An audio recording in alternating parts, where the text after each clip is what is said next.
ମତେ ପୁଅ ଜନ୍ମ କଲି ଭାବିଥିଲି ଗୋଟେ ଭଲ ଝିଅ ଦେଖି ବାହା ଦେବି, ହେଲେ ଆମ ଟକା ସେ ତ କାହା କଥା ଶୁଣିବାକୁ ନାହିଁ। ବିଦେଶରେ ପାଠ ପଢିଲା, ସାଡୁ ଗୋଟେ ବୋଉ ଧରିକି ଆଣିଛି। ସେ କଥା ଯୋଉ କହୁଛି ଅଧଖଣ୍ଡି ଓଡ଼ିଆ, କଣ କହିବି ତାକୁ? ନିଜ ପୁଅ ତ ବାପା ଏଠି ବଇଛ ଆସିଗଲା। ଆସୁ ଆସୁ କଣ କହୁଛି ଟିକେ ଶୁଣ। ବାପା ବଇଛ ନା କଇଛ?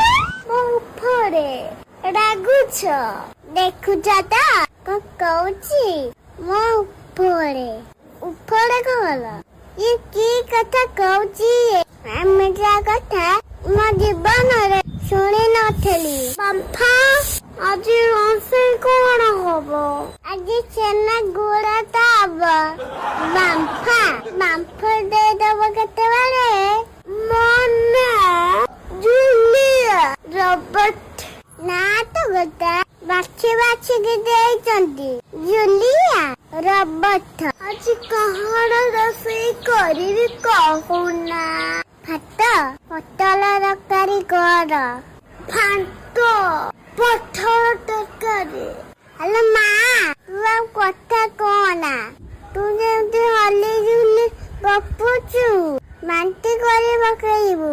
ପୋଟଳ କଇ ପଠଣ ନା ମ ଫୁଟଣ ହେଇଥିବ ନା? ବାମ୍ଫା ମୋ କଥାକୁ ଧରୁଛ? ହଁ ମା, ମୁଁ ତମକୁ ହାତ ଧରୁଛି। ତମେ ଏମିତି କୁହନି। ତମକୁ ଖରାପ ଲାଗୁନି? ମତେ ଭାରି ଖରାପ ଲାଗୁଛି। ମତେ ବୋଉ ହେଇଛି, ହାତରେ ଶଙ୍ଖା ନାହିଁ କି ଚୁଡ଼ି ନାହିଁ, ମଥରେ ସିନ୍ଦୁର ନାହିଁ, ଘର ଭିତରେ ଚପଲ ପିନ୍ଧିକି ବୁଲୁଛି। ମକୁ ଉଦ୍ଧାର କରୁଛି ଆଉ।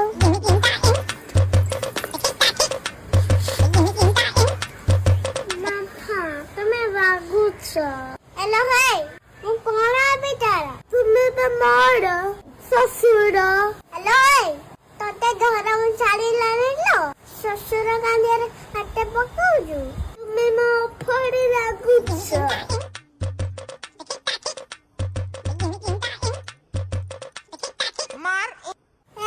ଏଗୁଟା କଣ ମୋ ପାଟିରେ ପୁରେଇଦେ।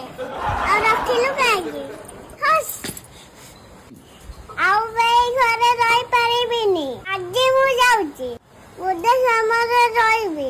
छी छी छी छी ମୋ ଜୀବନ। ତୁମେ ଏ ଘରେ ଆଉ ରହିବନି।